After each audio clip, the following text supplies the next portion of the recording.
Existe um ladrão que entrou na sua relação sem que você percebesse, que não chegou pela janela, que você mesmo deixou entrar pela porta, que fica na mesa do jantar, na cama antes de dormir, no banheiro de manhã, no primeiro momento de silêncio entre vocês dois. Esse ladrão tem um nome, e você já sabe qual é. As redes sociais estão fazendo com o amor o que nenhum inimigo externo conseguiu fazer antes. Estão destruindo relações por dentro, silenciosamente, com o consentimento de todos os envolvidos, com o prazer de todos os envolvidos. E o pior, a maioria das pessoas que está tendo sua relação sabotada pelas redes sociais não percebe, ou percebe parcialmente, ou sabe que algo está errado, mas não consegue nomear o que. Hoje eu vou nomear, com precisão, com profundidade e com a honestidade que esse tema, que afeta praticamente todos os casais e todas as pessoas que buscam amor hoje, merece. Vamos começar com os números, porque os números contam uma história que é difícil de ignorar. O brasileiro médio passa mais de 3 horas por dia nas redes sociais. Isso são mais de 21 horas por semana, mais de 90 horas por mês, mais de 1000 horas por ano. 1000 horas, pense nisso. São 1000 horas que poderiam estar sendo investidas numa relação, em conversas que criam intimidade, em presença que constrói confiança, em momentos que geram a história compartilhada, que é o tecido de qualquer relação duradoura. E essas 1000 horas estão sendo gastas em outra coisa, em conteúdo que foi desenhado por engenheiros de atenção, pessoas cujo trabalho é fazer com que você não consiga parar de olhar, que foi otimizado por algoritmos que entendem sua psicologia melhor do que você mesmo, que foi criado para ser irresistível e que cumpre essa função com uma eficácia que qualquer relacionamento real dificilmente consegue competir. E esse é o ponto central que vai guiar tudo o que vou falar. As redes sociais não estão competindo com o seu parceiro pelo seu tempo. Estão competindo pelo seu sistema de recompensa, pelo mesmo circuito cerebral que deveria ser ativado pela proximidade com as pessoas que você ama, e estão vencendo essa competição, sistematicamente, todos os dias. Existe uma forma muito concreta de ver o impacto das redes sociais nas relações, não através de estudos abstratos, mas através de cenas que você provavelmente reconhece da sua própria vida. O jantar onde os dois estão na mesa, mas em lugares completamente diferentes. Ele no feed, você no stories, a comida esfria, a conversa que poderia ter acontecido, não acontece. A cama onde antes havia intimidade, conversa, toque, presença, e onde agora há 2 celulares iluminando 2 rostos que estão no mesmo espaço, mas em universos completamente separados. O momento em que ele faz algo engraçado ou bonito, e o primeiro impulso não é aproveitar o momento, é filmá-lo, transformá-lo em conteúdo, postá-lo e esperar pela validação de estranhos sobre algo que deveria ter sido apenas seu. A briga que não foi resolvida porque um dos dois foi para o celular em vez de para o outro, e que foi esquecida antes de ser resolvida, até aparecer de novo, maior, com mais história acumulada por baixo. E o momento, que talvez seja o mais revelador de todos, em que você olha para o parceiro e percebe que não sabe o que ele está pensando, mas sabe exatamente o que o influencer favorito postou hoje. Isso está acontecendo em relações ao redor do mundo, em relações ao redor de você, possivelmente na sua própria relação. E tem consequências que vão muito além do tempo gasto. As redes sociais sabotam as relações de múltiplas formas simultâneas. Cada uma delas, por si só, seria manejável. Juntas, criam um sistema que é profundamente hostil ao amor duradouro. A coisa mais fundamental que uma relação precisa é presença, não presença física. Qualquer um pode estar fisicamente presente enquanto completamente ausente. Presença real, atenção genuína, a experiência de que a pessoa ao seu lado está de fato com você, não com o celular, não com o feed, não com qualquer outro lugar que o celular permite habitar enquanto o corpo está aqui. E as redes sociais são máquinas de roubo de presença. Elas são desenhadas com bilhões de dólares de investimento em neurociência e em engenharia de comportamento para capturar e manter a atenção, para criar o que os designers de experiência chamam de compulsive use, uso compulsivo, que não é escolhido conscientemente, que acontece como resposta a impulsos que foram cuidadosamente cultivados. Você não escolhe pegar o celular a cada 7 minutos. Você é treinado a fazê-lo, pelas notificações que chegam no timing certo, pelo scroll infinito que não tem ponto de parada natural, pelo loop de variável reward, o mesmo mecanismo psicológico das máquinas caça-níqueis, onde às vezes há algo interessante e às vezes não. E a incerteza é exatamente o que mantém você voltando. E enquanto esse mecanismo opera, a pessoa ao seu lado está sendo ignorada, não com intenção, não com crueldade, mas de forma que o efeito é o mesmo. John Gottman, que passou décadas estudando o que constrói e o que destrói casamentos, identificou o conceito de turning toward versus turning away, a capacidade de um parceiro de se virar em direção ao outro quando o outro faz uma oferta de conexão, um comentário, um toque, um olhar, é um dos maiores preditores de sucesso numa relação. E o celular, especialmente com as redes sociais abertas, cria o que é essencialmente um turning away automatizado e contínuo. Cada vez que alguém pega o celular durante uma potencial momento de conexão, está se virando para o outro lado, acumulando turning aways que vão corroendo o tecido da relação, de formas que raramente são percebidas, mas que são profundamente sentidas. As redes sociais criaram algo que não existia antes na história humana: acesso constante e ilimitado à vida, ou a versão editada da vida, de um número virtualmente ilimitado de pessoas. E com esse acesso veio a comparação constante, automática e profundamente prejudicial para qualquer relação real. Você vê no Instagram o casal que faz viagens que você e seu parceiro nunca fizeram, que se declara com frases que você nunca ouviu, que parece conectado e apaixonado de formas que o seu relacionamento não parece agora. E você compara, inevitavelmente, a versão curada e filtrada da vida deles com a versão bruta e sem filtro da sua, e a sua perde. Sempre perde. Mas a comparação não para aí, ela se expande. Você compara o seu parceiro com os homens que aparecem no seu feed, com o corpo do atleta que te segue, com o sucesso do empresário que aparece nos Reels, com a sensibilidade do homem que faz vídeos sobre relacionamento, com a presença do influencer que nunca parece distraído ou cansado. Ele compara você com as mulheres do feed dele, com a beleza da modelo que aparece nos stories, com a alegria da influencer que nunca parece difícil, com a disposição da criadora de conteúdo que está sempre animada.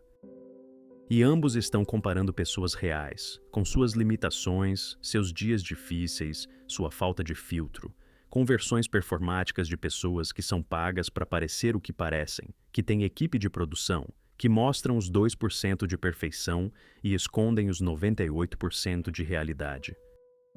É uma competição que qualquer relação real vai perder, sempre, porque a competição não é justa, nunca foi. Aqui está uma das mais insidiosas formas que as redes sociais sabotam as relações e que raramente é nomeada. As redes sociais criam a ilusão de conexão, de que você está conectado com amigos, com conhecidos, com o mundo, de que suas necessidades de pertencimento e de ser visto estão sendo atendidas. Mas essa conexão é superficial, é ampla, mas rasa. É o equivalente emocional do fast food. Satisfaz imediatamente, mas não nutre de verdade. E o problema é que essa satisfação superficial pode reduzir a urgência de buscar conexão real. Pode criar a sensação de que as necessidades de conexão estão sendo atendidas, quando na prática estão sendo apenas parcialmente preenchidas com um substituto que não tem o valor do original. E dentro de uma relação, isso se manifesta de forma específica. O parceiro que passa horas nas redes pode sentir, falsamente, que está conectado, que está socializado, que suas necessidades de interação foram atendidas. E então, quando o parceiro real está disponível para conexão real, a urgência não está mais lá. O tanque foi preenchido com algo que não era o que deveria preenchê-lo. E a relação sofre, não por falta de amor, mas porque o sistema de recompensa foi sequestrado por um substituto que parece a coisa real, mas que não nutre da mesma forma. As redes sociais criaram um ambiente de ciúme e de insegurança que não existia antes da mesma forma. Você pode ver quem ele segue, pode ver nos stories onde ele estava quando disse que estava em outro lugar, pode ver os comentários que ele deixa em fotos de outras mulheres, pode perceber que ele viu o story dela antes do seu. Todas essas informações, que antes simplesmente não existiam porque não havia como ter acesso a elas, agora estão disponíveis e criam uma forma de vigilância que não é saudável, que alimenta a insegurança, que cria conflitos sobre coisas que não teriam existido antes de existir a possibilidade de sabê-las. E a questão não é se o ciúme é justificado ou não em cada caso específico, é que as redes criaram um ambiente onde você sabe demais sobre o que o parceiro faz online. E esse excesso de informação, sem o contexto que tornaria a informação compreensível, alimenta a ansiedade de apego de formas que eram simplesmente impossíveis antes. Existe uma pressão que as redes sociais criaram e que amplificam constantemente, de que um relacionamento precisa ser visível para ser válido, de que amor não declarado publicamente é amor menos real, de que casais que não aparecem juntos nos stories devem ter algo escondido. E essa pressão de performar o relacionamento para consumo externo cria uma série de problemas. O primeiro é que você começa a viver momentos pensando em como vão aparecer no feed, em vez de simplesmente vivê-los. O jantar especial é fotografado antes de ser saboreado. A viagem é vivida através da lente antes de ser absorvida pela experiência. E o parceiro, que deveria ser o centro do momento, vira coadjuvante do conteúdo. O segundo é que a versão pública do relacionamento começa a divergir da versão real. A versão pública, curada, filtrada, selecionada, parece perfeita. A versão real, com conflitos, com distâncias, com dias difíceis, parece inadequada em comparação. E essa divergência cria uma dissonância que é confusa e dolorosa. E o terceiro, talvez o mais perigoso, é que o relacionamento começa a ser avaliado pelo engajamento que gera, pelo número de likes na foto de casal, pelos comentários que elogiam vocês dois juntos, pela validação externa que substitui a validação interna, que é o que realmente sustenta uma relação. E quando a validação externa diminui, quando a foto não performou bem, quando o post não gerou o engajamento esperado, a relação parece de alguma forma menor, mesmo que nada tenha mudado entre os dois. As redes sociais criaram um fenômeno específico que é especialmente destrutivo para relações: a transformação de conflitos privados em conteúdo público. Ela posta uma indireta, ele responde com outra, amigos comentam, tomam partido. O conflito, que deveria ser resolvido entre os dois em privado, se torna performance pública, ganha audiência, ganha dinâmicas que não existiriam se ninguém estivesse assistindo. E quando há audiência, a resolução honesta do conflito se torna mais difícil, porque a resolução exigiria admitir que também estava errada, e admitir isso, em público, custa algo que admitir em privado não custaria. E o conflito prolonga, escala, ganha camadas que não teriam existido se tivesse ficado entre os dois. Intimidade, no sentido mais profundo da palavra, é construída em momentos de presença total, quando os dois estão completamente presentes um para o outro, quando não há distração, quando a atenção está focada na pessoa e no momento. E esses momentos, que são a matéria-prima da intimidade, estão sendo progressivamente eliminados pelas redes sociais. A cama antes de dormir era historicamente um dos momentos mais importantes de construção de intimidade de casal. É quando o dia é processado, quando vulnerabilidades emergem, quando conversas acontecem que não têm espaço em nenhum outro momento, quando o toque que reconecta depois de um dia longo se torna possível. Hoje, a cama é frequentemente o lugar onde cada um fica no próprio celular até dormir. E o momento que poderia ser de conexão é de desconexão, silenciosa, consentida e devastadora para a intimidade. O impacto na comunicação. A forma como as pessoas se comunicam nas relações mudou com as redes sociais, e nem sempre para melhor. Conversas que deveriam acontecer cara a cara acontecem por mensagem, com os mal-entendidos que mensagens inevitavelmente produzem, com a frieza de texto que não captura tom, emoção, intenção. Conflitos que deveriam ser resolvidos em conversa direta são postergados porque alguém foi para o celular, e o que não é resolvido acumula. E a habilidade de ter conversas difíceis, de estar presente no desconforto de um conflito sem a saída fácil do celular, está atrofiando, por falta de prática, porque toda vez que o desconforto aparece, há a opção fácil de ir para o feed. E músculos que não são exercitados atrofiam. A habilidade de comunicação que o amor exige está sendo sistematicamente subdesenvolvida em toda uma geração. O impacto na satisfação conjugal. Pesquisas são consistentes sobre isso. Uso intenso de redes sociais está correlacionado com menor satisfação conjugal, com maior probabilidade de conflito, com maior probabilidade de divórcio. Isso não é coincidência, é o resultado mensurável de todas as formas que as redes sabotam o amor que examinamos. E a direção da correlação é clara: mais redes sociais, menos satisfação conjugal. Menos redes sociais, mais satisfação. Não porque redes sociais sejam intrinsecamente o diabo, mas porque o uso intenso e não gerenciado delas cria condições que são profundamente hostis ao que o amor precisa para florescer. Parte 4. A confrontação. As verdades que ninguém quer ouvir. Verdade. 1. Você está escolhendo o celular acima do parceiro, todos os dias, e raramente percebe. Cada vez que você pega o celular quando ele está tentando conectar, você está escolhendo. Não de forma consciente, não com intenção de rejeitar, mas escolhendo de qualquer forma. E escolhas repetidas constroem realidades. A realidade que você está construindo com cada escolha de celular sobre parceiro é uma realidade de distância, de desconexão, de uma relação que funciona na estrutura, mas que foi esvaziada por dentro. E um dia, você vai olhar para essa realidade e não vai entender quando foi construída, porque foi construída em momentos que pareciam tão pequenos que não pareciam construir nada. Verdade 2. Você não está vendo seu parceiro. Está vendo uma versão dele filtrada pela insatisfação que as redes criaram. As redes criaram um padrão de referência impossível, de beleza, de presença, de sucesso, de afeto demonstrado, de como um parceiro deveria ser. E você olha para o seu parceiro real, com suas imperfeições reais, seus dias difíceis reais, sua incapacidade de ser sempre o que os influencers parecem ser, e vê uma versão filtrada pela decepção de uma comparação que nunca foi justa.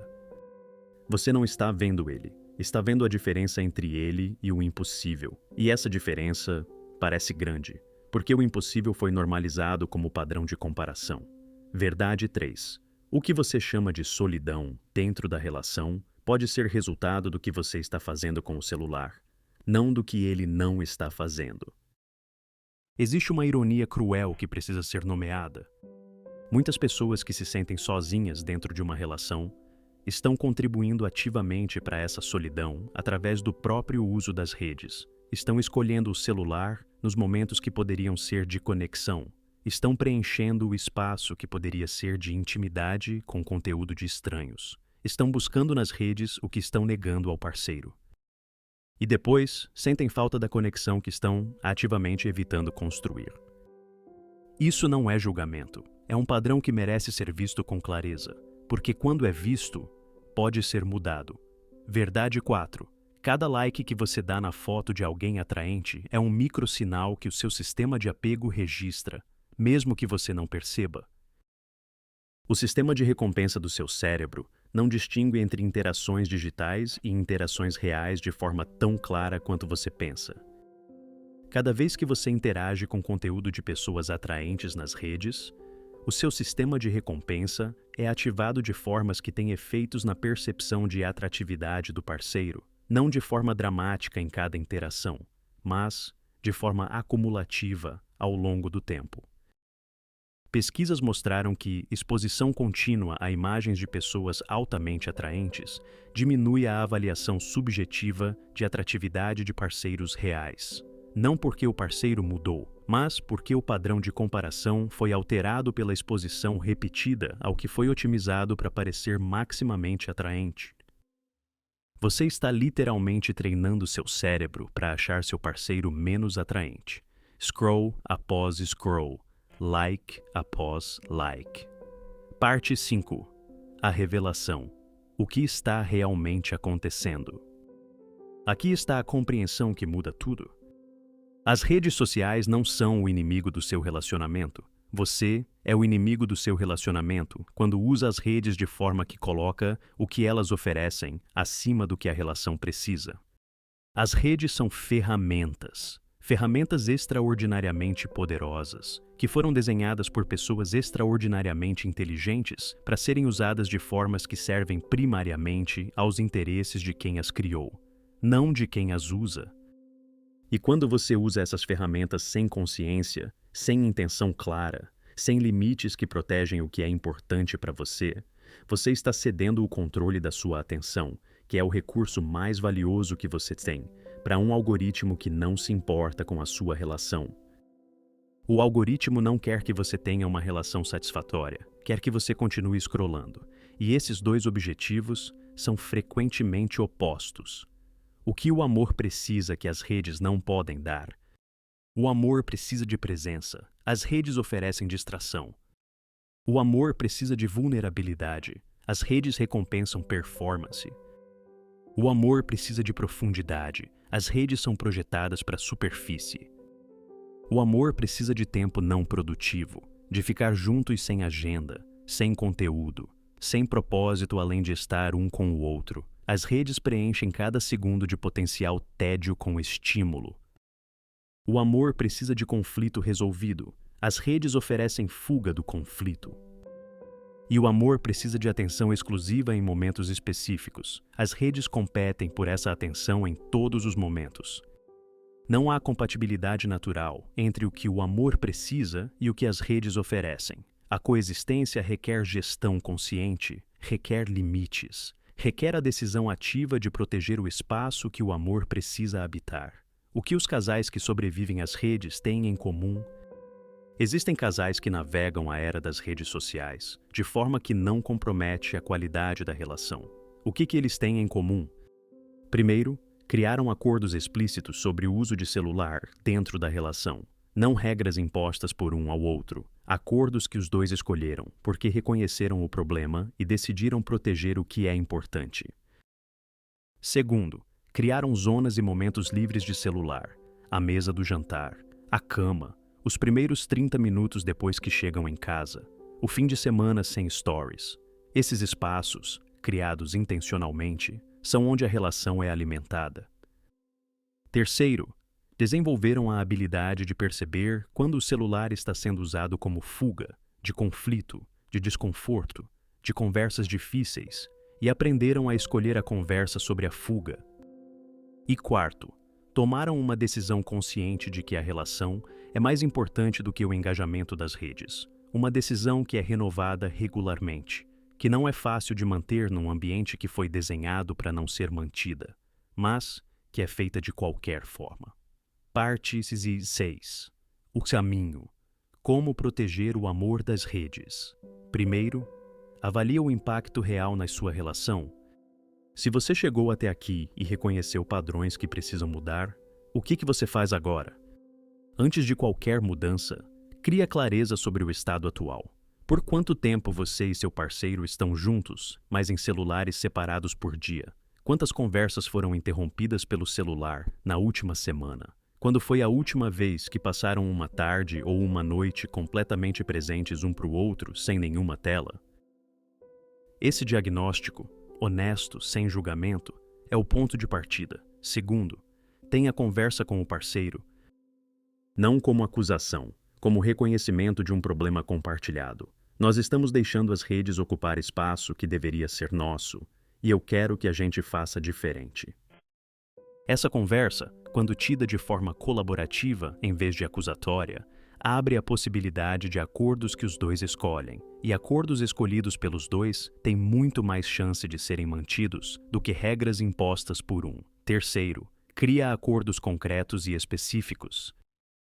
Não vagas intenções, acordos específicos, celular fora da cama depois das 22 horas, sem celular durante as refeições, uma tarde por semana completamente offline juntos, notificações desativadas durante 1 hora de conexão intencional por dia. Concreto, específico, acordado pelos dois. Quarto, cria rituais de reconexão.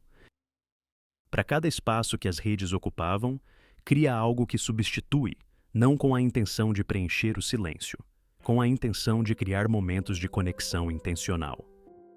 A caminhada de 20 minutos depois do jantar, a pergunta real, não logística, que cada um faz ao outro antes de dormir, o café da manhã de sábado sem celular, o ritual de chegada em casa onde os dois param, mesmo que por 5 minutos, e estão presentes um para o outro antes de qualquer outra coisa.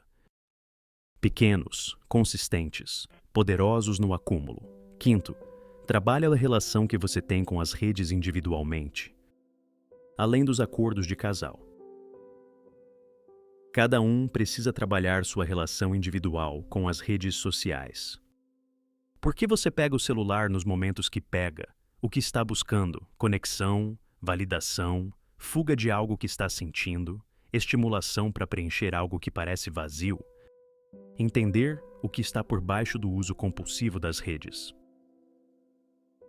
Revela coisas sobre necessidades que não estão sendo atendidas, e essas necessidades, quando identificadas, podem ser atendidas de formas que constroem a relação, em vez de sabotar. Sexto, protege a privacidade da relação. Decide o que da relação é para dentro e o que é para fora. Conflitos ficam entre os dois. Vulnerabilidades não viram conteúdo. Momentos íntimos não são transformados em performance de amor para consumo externo. Essa proteção da privacidade da relação não é sinal de que há algo para esconder. É reconhecimento de que algumas coisas perdem valor quando expostas, que a intimidade, por definição, não sobrevive ao olhar público sem se transformar em algo diferente do que era. Encerramento. As redes sociais estão sabotando as relações. Isso é fato, é mensurável, é documentado e está acontecendo na sua vida de formas que você provavelmente subestimou antes desse vídeo. Mas as redes sociais não são o destino, são uma força, e forças podem ser gerenciadas quando são compreendidas. O amor que você quer, o amor que está presente, que é profundo, que dura, não vai sobreviver ao uso irresponsável das redes, não porque as redes sejam mais poderosas do que o amor, mas porque o amor precisa de atenção para viver, e a atenção que está sendo capturada por algoritmos não está disponível para o amor.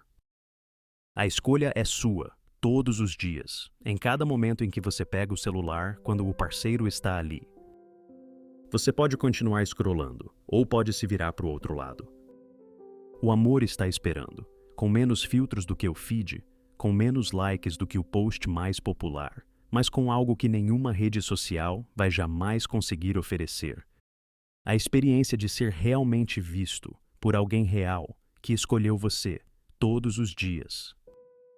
Isso não tem algoritmo, não tem filtro e não tem preço. Mas tem um custo, o custo de escolher estar presente, em vez de scrollar. Você está disposto a pagar esse custo? Deixa nos comentários, as redes sociais já afetaram uma relação sua? Como?